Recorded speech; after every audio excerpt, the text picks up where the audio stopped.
Hello everyone, welcome back to our channel.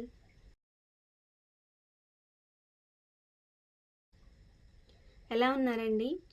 Previous వీడియోలో అయితే నేను రాజ్యాంగ ముఖ్య లక్షణాలు అని చెప్పేసి ఇండియన్ పాలిటీలో రాజ్యాంగ ముఖ్య లక్షణాలు అనే టాపిక్లో ఫస్ట్ పార్ట్ అయితే నేను అప్లోడ్ చేశాను. మొత్తం 16 లక్షణాలు ఉంటాయని చెప్పాను కదా. సో దాంట్లో ఫస్ట్ 5 అయితే నేను ప్రీవియస్ వీడియోలో అయితే అప్లోడ్ చేశాను. ఇంకెవరైనా చూడకపోతే ఒకసారి వెళ్ళి ఆ వీడియో అయితే చూడండి. దాని తర్వాత కంటిన్యూషన్ పార్ట్ అనమాట. ఇది పార్ట్ 2. సో ఇప్పుడైతే మనం వీడియోలోకి వెళ్ళిపోదాం. Let's start the video.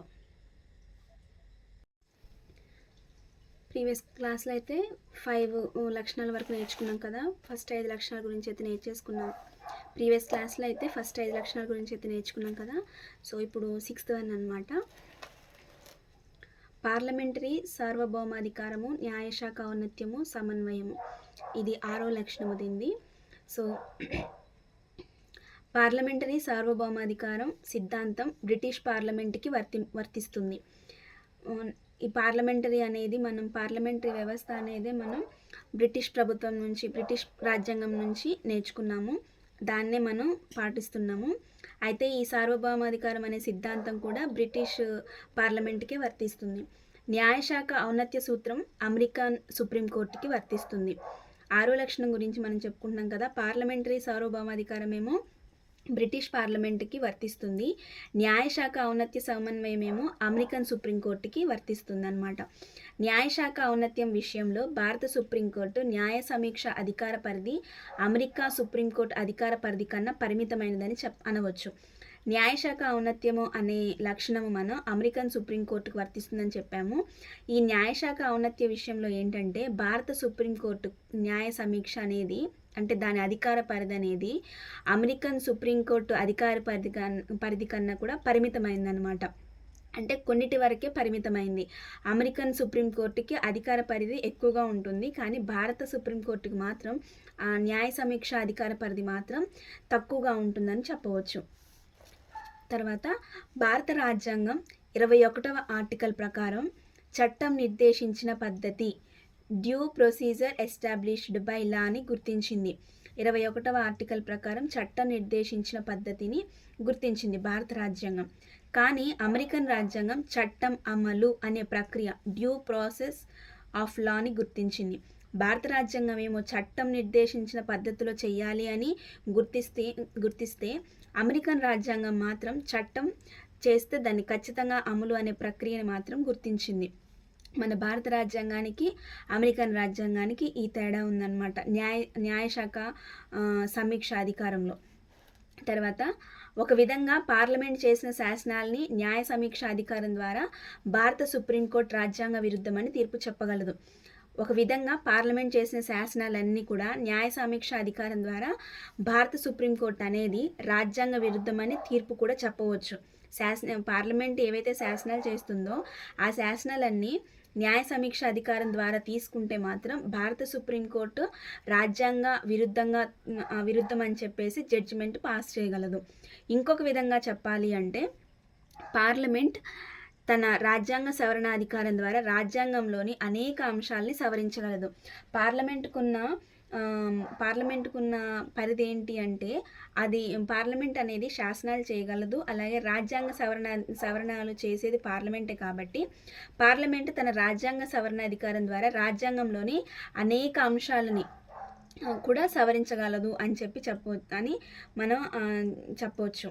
అయితే పార్లమెంట్ చేసిన శాసనాలన్నీ కూడా సుప్రీంకోర్టు రాజ్యాంగ విరుద్ధమని జడ్జిమెంట్ పాస్ చేసినా కానీ ఇంకొక విధంగా చెప్పాలంటే పార్లమెంట్కే రాజ్యాంగ సవరణ అధికారం అనేది ఉంది కాబట్టి రాజ్యాంగంలో ఉన్న అనేక అంశాలు కూడా పార్లమెంట్ అనేది సవరించగలదు. ఇది 6వ లక్షణం. 7వ లక్షణానికి వచ్చేసరికి సమగ్ర స్వతంత్ర న్యాయ శాఖ. దేశ సమగ్రత న్యాయ వ్యవస్థలో సుప్రీంకోర్టు అగ్రభాగాన ఉంటుంది. దాని కింద రాష్ట్ర స్థాయిలో హైకోర్టులు ఉంటాయి. వీటి కింద సబార్డినేట్ కోర్టులు, జిల్లా కోర్టులు, ఇతర కోర్టులు ఉంటాయి. మనకు తెలుసు మన దేశంలో అత్యున్నత న్యాయస్థానం ఏది అని అంటే సుప్రీంకోర్టు అని మనకు తెలుసు.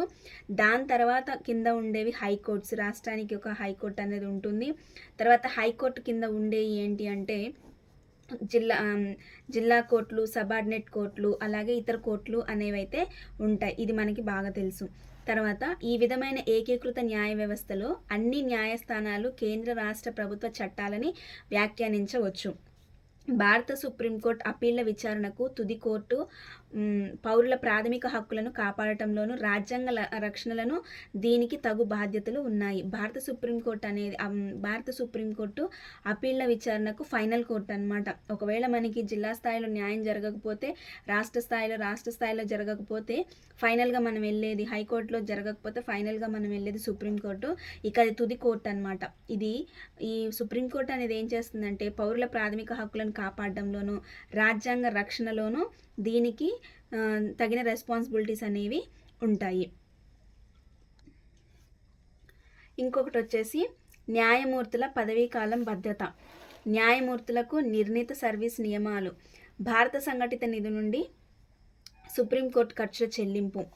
న్యాయమూర్తుల ప్రవర్తనపై శాసనసభలో చర్చల నిషేధం. పదవి విరమణ తర్వాత ప్రాక్టీస్ నిషేధం. కోర్టు ధిక్కారానికి శిక్షనిచ్చే అధికారం. కార్యనిర్వాహక వర్గం నుండి న్యాయస్థానాన్ని వేరు చేయటం. ఇవి మనం ఈ 7వ లక్షణాల్లో నేర్చుకుంటున్నాము. సమగ్ర స్వతంత్ర న్యాయశాఖలో ఇప్పుడు మనం పౌరుల ప్రాథమిక హక్కులను కాపాడడము, రాజ్యాంగ రక్షణ అనేది భారత సుప్రీంకోర్టుకి ఉన్న రెస్పాన్సిబిలిటీస్. అలాగే ఇంకొకటి ఏంటి అంటే దీంట్లో న్యాయమూర్తుల పదవీకాలం భద్రత ఉంటుంది. న్యాయమూర్తులకు నిర్ణీత సర్వీస్ నియమాలు ఉంటాయి, అంటే ఇంతకాలం వరకే పనిచేయాలని. తర్వాత వాళ్ళు పదవి విరమణ పొందిన తర్వాత ఎక్కడ కూడా ప్రాక్టీస్ చేయకూడదు అనేది కూడా ఒకటి ఉంది. భారత సంఘటిత నిధి నుంచి సుప్రీంకోర్టు ఖర్చుల చెల్లింపు అనమాట. న్యాయమూర్తుల ప్రవర్తనపై శాసనసభలో చర్చల నిషేధము, పదవి విరమణ తర్వాత ప్రాక్టీస్ నిషేధము, కోర్టు ధిక్కారానికి శిక్షణ ఇచ్చే అధికారం అనేది మన దీనికి ఉన్నాయి. కార్యనిర్వహణ వర్గం నుండి న్యాయస్థానాన్ని కంప్లీట్గా వేరు చేయడం మొదలైనవి. 8th వన్ వచ్చేసి ప్రాథమిక హక్కులు. భారత రాజ్యాంగంలోని 3వ భాగం 6 ప్రాథమిక హక్కులను పౌరులందరికీ ఇస్తుంది. 8వది వచ్చేసి ప్రాథమిక హక్కులు. భారత రాజ్యాంగంలోని 3వ భాగం అనేది 6 ప్రాథమిక హక్కులని మన పౌరులందరికీ, మన సిటిజన్స్ అందరికీ కూడా ఇచ్చింది. అవేంటి అంటే సమానత్వపు హక్కు. ఇవి ఏ ప్రకరణలో ఉంటాయంటే 14 నుంచి 18 ప్రకటనల వరకు సమానత్వ హక్కుల గురించి ఉంటుంది. స్వేచ్ఛ హక్కు ఇది 19 నుంచి 22వ ప్రకరణల వరకు ఉంటుంది. పీడన నిరోధన హక్కు 23 నుంచి 24వ ఆర్టికల్ వరకు. మత స్వాతంత్రపు హక్కు 25 నుంచి 28 ప్రకరణలు. సాంస్కృతిక విద్యా హక్కులు 29 నుంచి 30 ప్రకరణలు. రాజ్యాంగ పరిరక్షణ హక్కు 32వ ప్రకరణ. రాజకీయ ప్రజాస్వామ్యాన్ని ప్రాథమిక హక్కులు ఇస్తాయి. మనకి ప్రాథమిక హక్కులు అనేవి 6 ఉన్నాయి. ఆస్తి హక్కు అనేది కూడా ఉండేది, కానీ దాన్ని తొలగించారనమాట. సో దాన్ని తొలగించేశారు. తర్వాత రాజకీయ ప్రజాస్వామ్యాన్ని ప్రాథమిక హక్కులు ఇస్తాయి. సహేతుకం కాని శాసనసభ శాసనాల్ని ప్రాథమిక హక్కులు నిరోధిస్తాయి. ఇవి న్యాయ నిర్హేతుకమైనవి. అయితే సహేతుకం కాని శాసనసభ శాసనాల్ని ప్రాథమిక హక్కులు అనేవి అడ్డుకుంటాయి అన్నమాట. కొన్ని అవైలబిలిటీ కాని శాసనాల్ని ప్రాథమిక హక్కులు అనేవి నిరోధిస్తాయి. ఒకవేళ ఈ హక్కులకు భంగం జరిగితే న్యాయస్థానాలు విచారించి తగిన రక్షణ ఇస్తాయి. ప్రాథమిక హక్కులకు ఒకవేళ ఏమైనా భంగం కలిగితే, వాటికి ఏదైనా ఆటంకం వస్తే వాటి మీద మనం న్యాయస్థానాలకు కూడా వెళ్ళవచ్చు. వాటికి తగిన రక్షణ అయితే ఉంటుంది. ఈ హక్కుల రక్షణకై బాధితుడు సుప్రీంకోర్టుకి నేరుగా వెళ్ళవచ్చు. న్యాయస్థానానికి వెళ్ళే అధికారం ఉంది. ప్రాథమిక హక్కులకి ఒకవేళ భంగం వాటిల్లితే, వాటికి ఏమైనా ఆటంకాలు ఏర్పడితే న్యాయస్థానానికి వెళ్ళొచ్చు. బాధితుడు ఈ ప్రాథమిక హక్కుల గురించి ఏదైనా ప్రాథమిక హక్కు తనకి భంగం కలిగింది అంటే డైరెక్ట్గా సుప్రీంకోర్టుకు వెళ్ళే అధికారం బాధితుడికి అయితే ఉంది. సుప్రీంకోర్టు అనేది మనకి ఈ హక్కులను కాపాడడానికి కొన్ని వారెంట్లు అయితే మనకి జారీ చేస్తుంది. అవేంటో చూద్దాం. హెబియస్ కార్పరస్ రిట్, కొన్ని రిట్లు అయితే మనకి జారీ ఉంటాయి కదా. సో అవేంటి అంటే హెబియస్ కార్పరస్ రిట్, మాండమస్, ప్రెహాబిషన్, సెర్షియరీ, కోవరెంటో వంటి ద్వారా అతన్ని లేదా ఆమె హక్కులను కాపాడవచ్చు అనమాట. ఈ ప్రాథమిక హక్కులు అనేవి ఎవరికైనా ఏదైనా జరిగితే ఇలాంటి రిట్లు వేసి ఆ హక్కులను అయితే కాపాడవచ్చు. 20-21వ ఆర్టికల్లో ఉన్న హక్కులు తప్ప మిగిలిన హక్కులు అత్యవసర పరిస్థితుల కాలంలో రద్దు కావచ్చును. 20-21 ఆర్టికల్లో ఉన్న హక్కులు తప్ప మిగిలిన హక్కులు అత్యవసర పరిస్థితుల కాలంలో రద్దు కావచ్చు. 20-21 ఏంటంటే నేరాలు చేసిన వాళ్ళకి శిక్షలు అలాంటివి ఉంటాయి కదా. సో అలాంటివి కాకుండా అవి తప్ప మిగిలిన ఏ హక్కులైనా సరే అత్యవసర కాల పరిస్థితులు మాత్రం ఖచ్చితంగా రద్దవుతాయి. తర్వాత 9వది వచ్చేసి రాజ్య విధాన ఆదేశిక సూత్రాలు. రాజ్య విధాన ఆదేశిక సూత్రాల్ని ఒక నూతన లక్షణం అని డాక్టర్ బిఆర్ అంబేద్కర్ అన్నారు. ఈ సూత్రాలు ఇలాంటి కోట్స్ అయితే గుర్తుంచుకోండి. రాజ్య విధాన ఆదేశిక సూత్రాల్ని ఒక నూతన లక్షణం అన్నది ఎవరు అనే ఒకవేళ మనకి క్వశ్చన్ అలాంటివి వస్తే ఈ వ్యాఖ్యలు ఎవరు అన్నారు అని చెప్పేసి మనకి ఏదైనా క్వశ్చన్స్ వస్తే మాత్రం మీరు ఖచ్చితంగా మీరు చదివి ఉంటే మాత్రం ఖచ్చితంగా బాగా బండ గుర్తులు పెట్టుకోండి. రాజ్య విధాన ఆదేశిక సూత్రాలు అన్నది మాత్రం డాక్టర్ బిఆర్ అంబేద్కర్ గారు అన్నారు. మనం ప్రీవియస్ వీడియోస్లో కూడా చెప్పుకున్నాం. ప్రపంచ రాజ్యాంగాలన్నీ కొల్లగొట్టి ఒక మంచి రాజ్యాంగాన్ని నేను ఇచ్చాను అన్నది కూడా డాక్టర్ బిఆర్ అంబేద్కర్ గారే. ఈ సూత్రాలు రాజ్యాంగంలోని 4వ భాగంలో ఉన్నాయి. వీటిని 3 రకాలుగా విభజించవచ్చు. అవేంటి అని అంటే సామ్యవాద సూత్రాలు, గాంధేయ సూత్రాలు, ఉదారవాద మేధోపరమైన సూత్రాలు. ఆదేశిక సూత్రాలు సామాజిక ఆర్థిక ప్రజాస్వామ్యాన్ని కలుగజేస్తాయి. భారతదేశంలో సంక్షేమ రాజ్య స్థాపనకు అవి దోహదపడతాయి. ఇవి ఆదేశిక సూత్రాలు అనేవి సామాజికంగా ఆర్థికంగా ప్రజాస్వామ్యాన్ని కలుగజేస్తాయి. భారతదేశంలో సంక్షేమ రాజ్య స్థాపనకు అవి దోహదపడతాయి. ఇవి ప్రాథమిక హక్కుల వలె నిర్ణయితకమైనవి కావు. అంటే వీటికి భంగం జరిగితే న్యాయస్థానాల్లో వీటికి రక్షణ లేదు. ఒకవేళ ప్రాథమిక హక్కులకు అనేది ఏదైనా భంగం వాటిల్తే న్యాయస్థానాలకు వెళ్ళొచ్చు, కానీ ఆదేశిక సూత్రాలకి ఏదైనా భంగం వాటిల్తే మాత్రం న్యాయస్థానంలో వీటికి రక్షణ అయితే లేదు. అయినా సరే రాజ్యాంగం ఈ సూత్రాలను దేశ పరిపాలనకు మూలాధారమని శాసనములు చేయడంలో వీటిని అనువర్తింపజేయడం ప్రభుత్వ కర్తవ్యమని పేర్కొంది.